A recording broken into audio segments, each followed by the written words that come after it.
Happy birthday to you. Happy birthday to you.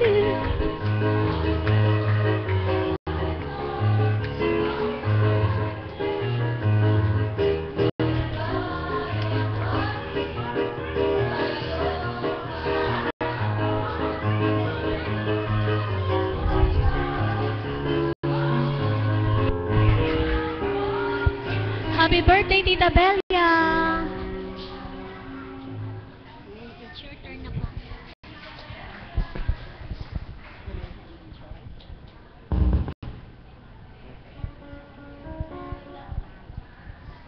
Purihin ang Diyos. Palakpakin nga po natin ang buhay na Diyos. Isang mapagpalang umaga po sa ating lahat. At nawa po, ang kadakilaan, ang kalooban ng Ama, na kanyang sa tuwin na sa atin na inaalay, ay ating madama. Ama, maraming salamat po sa umagang ito, na ako ay minarapat mong tuminding na muli, upang pangunahan ang maikling pasimulang ito ng banal na gawain mo. Ama, nagpupuri po ako at nagpapasalamat sa bawat biyaya mo sa araw-araw na aming natatamo. Kung sakali man kami ay may pagdalisay, Ama, alam ko, nananalig po kami na ito ay iyong kaparaanan upang ikaw ay higit naming kilalanin, damhin, papurihan at pasalamatan. Kaya po, Ama, sa umaga pong ito ay gabayan mo kami sa aming gawain, upang ang bawat katagang iluluwal ng mahal na Apo Kunching na iyong kinalugdan ay aming namnamin isabuhay at maisa puso sa tuwi-tuwi na. Amen. Buhay po ba ang Diyos?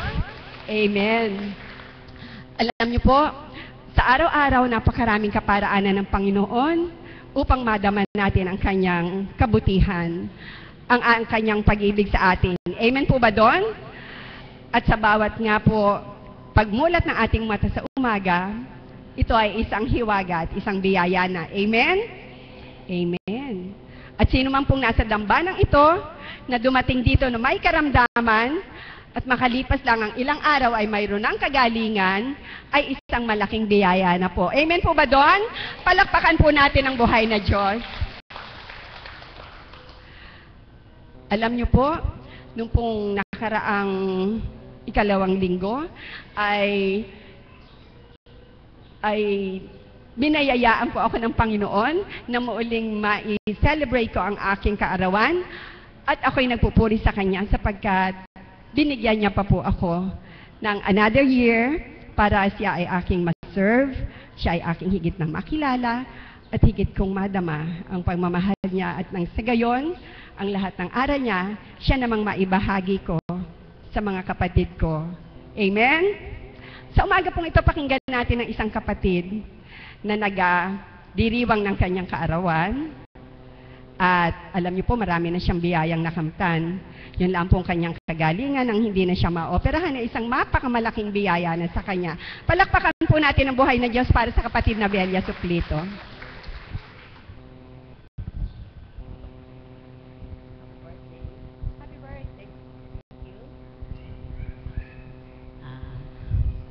Magandang umaga po sa iyo, Ama. Papurit pasasalamat po sa kadakilaan mo, sa panibagong buhay na handog mo sa umagang ito. Maraming salamat po, Ama, sa lahat ng pagpapaya at biyayang ipinagkakaloob mo sa akin at sa aming lahat. Ama, pinupuri ko po kayo at pinasasalamatan. Binabalik ko po sa iyo ang papuri na kung ano man pong may pagdalisay na dumating sa aking buhay, ito po ay yung dagling inaalis, pinapawi at hinahaplos at iyong pinagagaling. Kaya Ama, maraming salamat po sa lahat ng ito. Salamat po. Magandang umaga po sa inyong lahat, sa inyong mga kapatid ko na mga naririto. Buhay po ang Diyos pagkat ako po sa ngayon ay 37 years old. Di po ba buhay ang Diyos? 37 years old. Balik baligtarin. Baligtarin. Kaya papurit pasasalamat po sa Ama. Magbabalik tanaw lamang po ako simula nang ako'y mapadako sa lugar na ito.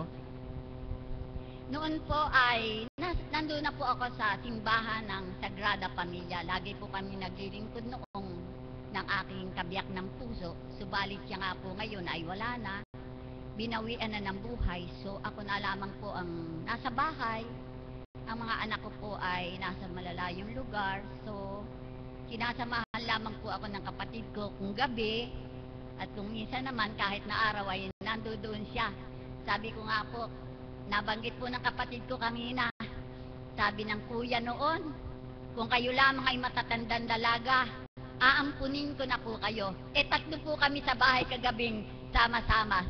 Yung kapatid ko si Baby, nagpupunta rin po rito, si Esther at saka po ako. Kanya nagbalik tanaw po yung aampunin na daw po yung mga kapatid ko. Papuri po sa Ama at nang ako nga po ay madako sa lugar na ito, sabi nga po ng kapatid ko na ako po ay mayroong karamdaman sa puso. Ito po ay ibabypass na sana, nasa heart center na po ako. At hinihingan po ako ng 490,000. 7 years na po ang nagdaraan pagkat ako po ay 7 taon na rito.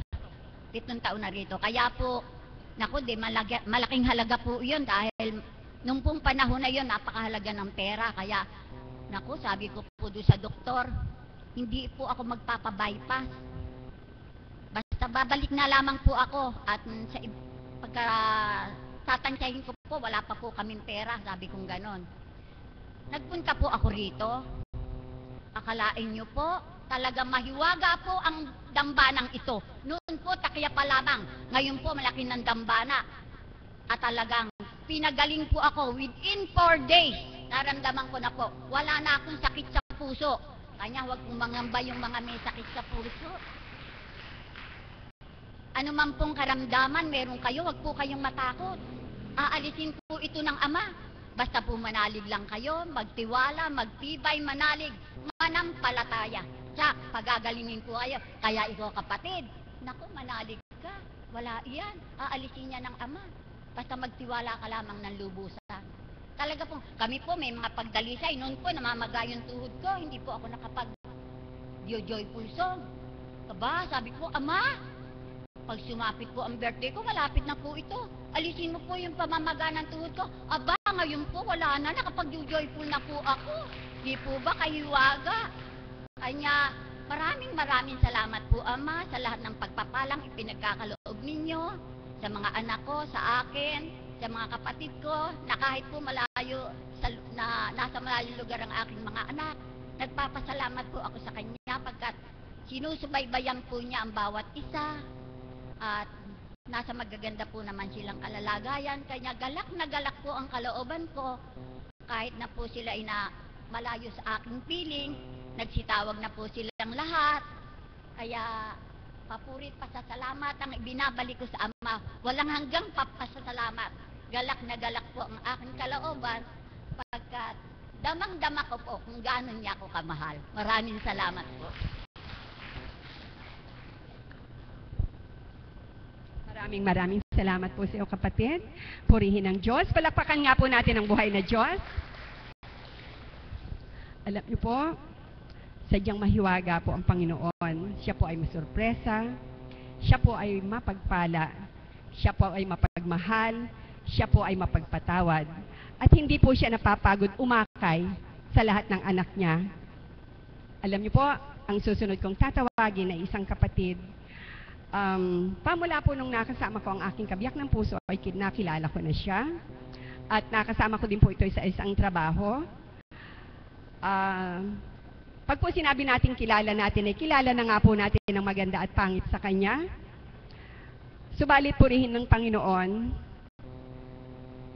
nung makita po siya sa dambanang ito, galak na galak ang puso ko at higit po akong nagkaroon ng damdamin ng kagalakan.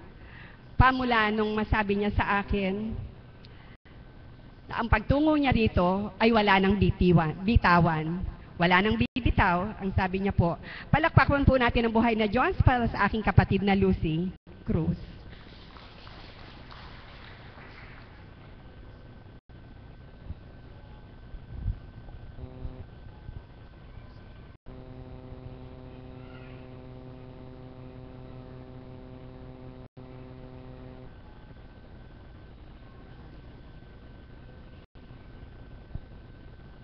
Isang magandang umaga po sa ating lahat ng alagad, choir, caps, tagasunod at pasyente. Talaga pong napakasurpresa ang Ama sapagkat natawag na naman po ako dito sa inyong harapan. Sabi nga po ng kapatid na Belia, magbabalik tanaw muna po ako. Doon pong sa dating buhay ko po, nagkaroon po ako ng bukol sa bus. Praso lang po yun. Pero hindi ko po ipina-opera sapagkat natatakot ako. Nahihiya pa ako kasi sa bus, siyempre, hindi mo sasabing babae yung doktor. Asa daddy po. Tinis ko po yan, hindi ko po ipina-opera hanggang lumaki po ng kaganyan. Yung kaganyan po, lumaki ng kaganyan. Nang lumaki na pong kaganyan, natatakot na ako.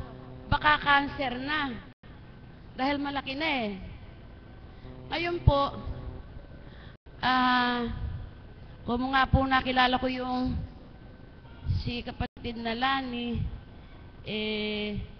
malakas po yan nung araw sa Malolos.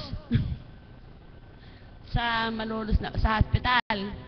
Sabi ko, ateng, pakisamahan mo nga ako, papatingnan ko lang yung bukol ko. Sige, sasamahan kita, sabi po niya. Pagdating po doon, sabi po ng doktor, ooperahan na. Dapat daw, malinggit pa lang, pinaopera ko na. Lalo po palang napakapangit ng pangyayari. Kaganyan po kalaki yung bukol ko. Lahat po nang dumating na doktor, ka po doon sa basko. Dalaga po ako. Para po dumating na doktor, doktor po, hindi doktora, doktor. Nakahiga po ako, pagdating ng doktor, ka po, ganyan. Sa loob ko, Panginoon ko, Ama, ganito pala. Sabi ko ganyan. Ngayon po, nang maoperahan po ito, ay birthday ko, July 8. Sabi ko sa Panginoon, Ama, kung kamatayan ko po ang pag-opera nito sa akin, petsa ng kamatayan ko at petsa ng kaarawan ko ay iisa. Sabi ko. Pero, noon pong nakahiga na ako sa sabi ko, Doktor, cancer po ba yan? Sabi ko, ilan taon na ba yung iniimbak mong bukol na yan? Sabi ko, Doktor, 10 taon na po. Naku po, kung 10 taon na, matagal ka na sanang patay. Sabi sa akin, dahil 10 taon na raw po Ito na nga po, inopera na. Nang ma-opera na po ako, nakahiga na po ako sa nanalangin na naman po ako. Sabi ko, Panginoon, kung pagkakalooban mo pa po ako ng buhay, 5 taon lang po. Kahit po 5 taon lang, bigyan mo pa ako. Sabi ko gano'n. At maligaya na ako. Lumagpas pa po yung 5 taon, hindi po ako namatay. Di talaga po ang Panginoon ang siyang nagpaplano ng buhay natin. Pagkaraan po ng 5 taon, eto na naman. Ooperahan na naman ako. Dito naman po sa matres. Nang ma-operin to, sabi ko, Panginoon, huwag mo na po akong unti-untiin. Kung talaga pong ako kukunin mo na, sige na. Kasi po eto na naman, panibagong takot na naman. Ooperahan na naman ako. Nga po, na-operahan na nga po ako. Humingi na naman po ako ng 5 taon sa Ama. Sabi ko, Ama, 5 taon lang. Maligaya na ako, sabi ko. Pag po pala ang Panginoon ang kumilos talaga, hindi po pala ikaw ang masusunod talaga ang kalooban niya. Hindi na nga po ako, nakalana naman po ang 5 taon hanggang sa inabot na po ng 10 taon pa, gandire, hanggang sa, ayun na nga po, sa loob-loob ko, hindi naman ako pinagbigyan ng Ama. Nagumo naman po ako sa bisyo. Yung pina-share ko na sa inyo. Sugal, sigarilyo, at yung laman po ng dibdib ko ay panay puot at hinanakit sa kapwa. At galit sapagkat ako nga po kahit paano, nagtatrabaho. May kapangyarihan po ako sa isang garment. Di lahat po ng hawak kong tao, pag nagkamali sa akin, wala sa akin yung, hindi ko na siya ayain sa office. Kakagalitan ko na, ora mismo. Ganyan. Ang plano po pala sa akin ng Ama, ay makarating ako dito. Sapagkat dito niya ako dinalisay, dito niya ako binuksan ng aking isip, at lahat po ng kagalingan ng aking kaluluwa, kagalingan ng aking physical na katawan, ay tinanggal niya. Hindi po ba mapakabuti ng Ama? Kaya po tayo na mga may problema, may dinadala sa buhay, sa Ama po natin ibigay, wag po natin unahan yung Panginoon na ganun ang gawin sa buhay natin, sapagkat talaga po pala siya ang nagbibigay ng lahat ng biyaya at kaparaanan sa ating buhay. Kahit nga po kung minsan may lumbay ang puso ko bilang tao, kung minsan nandito na po ako sa dambana, pero nagkakaroon din po ako ng lumbay sa puso ko. Subalit sa sandali po na mensahe ang banal na Espiritu sa katauhan ng ating Apo Kunsing ay ang lumbay po ng puso ko ay sinasagot ng banal na Espiritu. Kaya po, salamat Ama, at hindi mo ako pinabayaan. Salamat po ulit. Magandang umaga. Maraming salamat din po. At purihin ang Ama sa napakaraming extension na ipinagkaloob sa iyo. Palakpakan po natin ang buhay na Diyos. Alam mo po, mapalad yung kapatid natin na yan. Sapagkat po yung ikinahihiya niya noon na hipuin sa kanya, dadugtungan pa po ng isang hipo. Di po ba? Pero purihin ang Ama sapagkat nga po ang lahat ng yon ay kanyang nalampasan. At ngayon nga po, naaalala ko yung sinabi ng ating kapatid na Mami Beth, nung siya minsan ay ipinakilala upang magbahagi. Ang sabi sa kanya, ang isang uod ay ngayon ay isa ng paru-paro. Ayun, dahil po ngayon pa lang siya nagsisimula, subalit inaangking ko na darating ang takda na siya isa ng malaking paru-paro. Ayun, sa purihin ng Diyos, palakpakan po natin ang buhay na Diyos.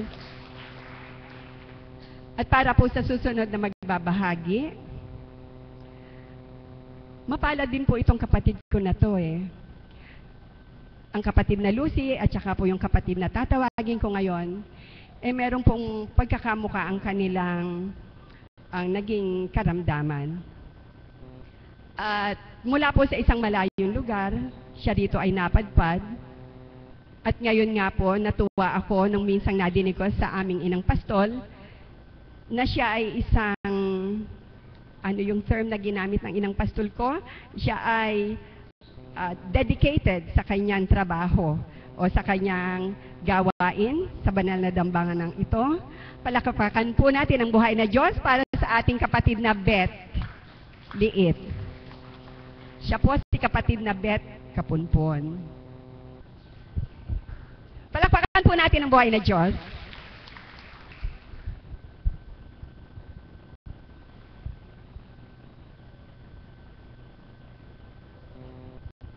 Isang mapagpalang umaga po sa inyong lahat. Tulad nga po ng binanggit ng ating facilitator, ako po ay galing sa malayong lugar, sa bayan po ng Gumaca, Quezon. nagkaroon po ako ng karamdaman. Ako po ay dinudugo sa loob ng 3 taon. Subalit sa kaparaanan ng Ama, gumamit po siya ng mga tao upang makapunta po ako sa lugar na ito. Siya po ang nagturo sa akin at nagsama kung paano ako makarating sa lugar na ito. Sa layo po ng lugar namin, bali po mga 3 beses lang po sa isang buwan kami pumupunta dito.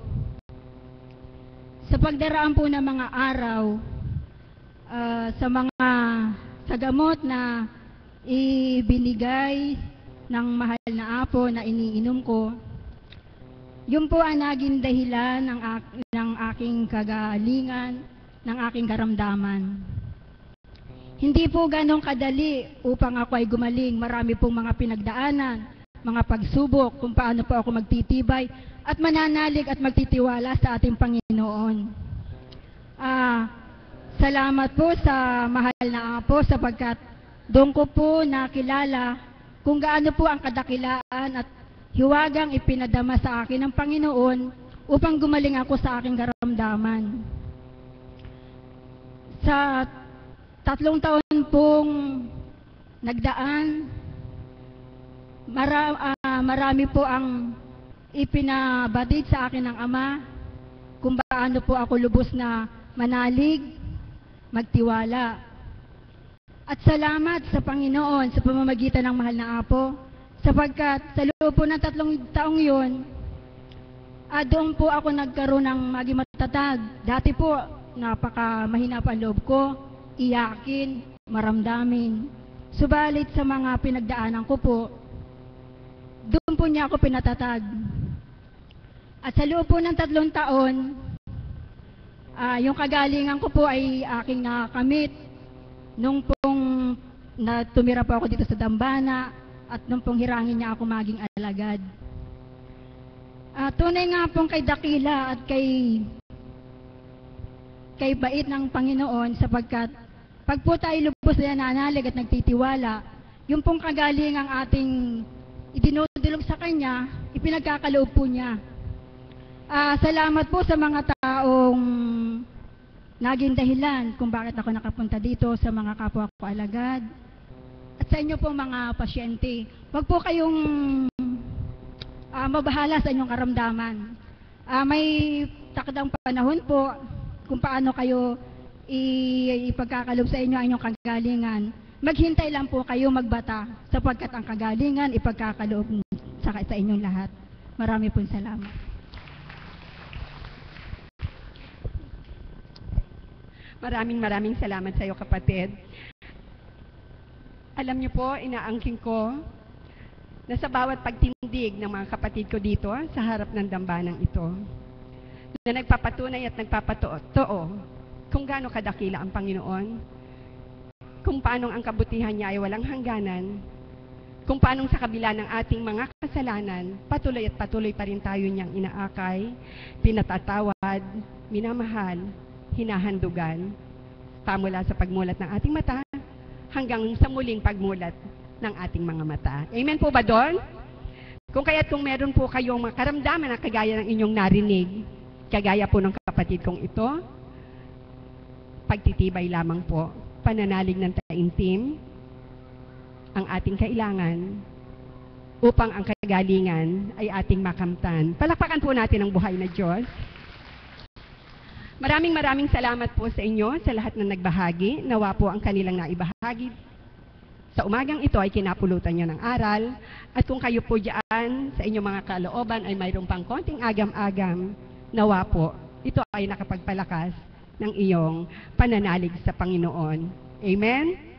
Amen. Ang lahat po ay inaanyayahan kong tumayo upang awitin ang dasal na itinuro sa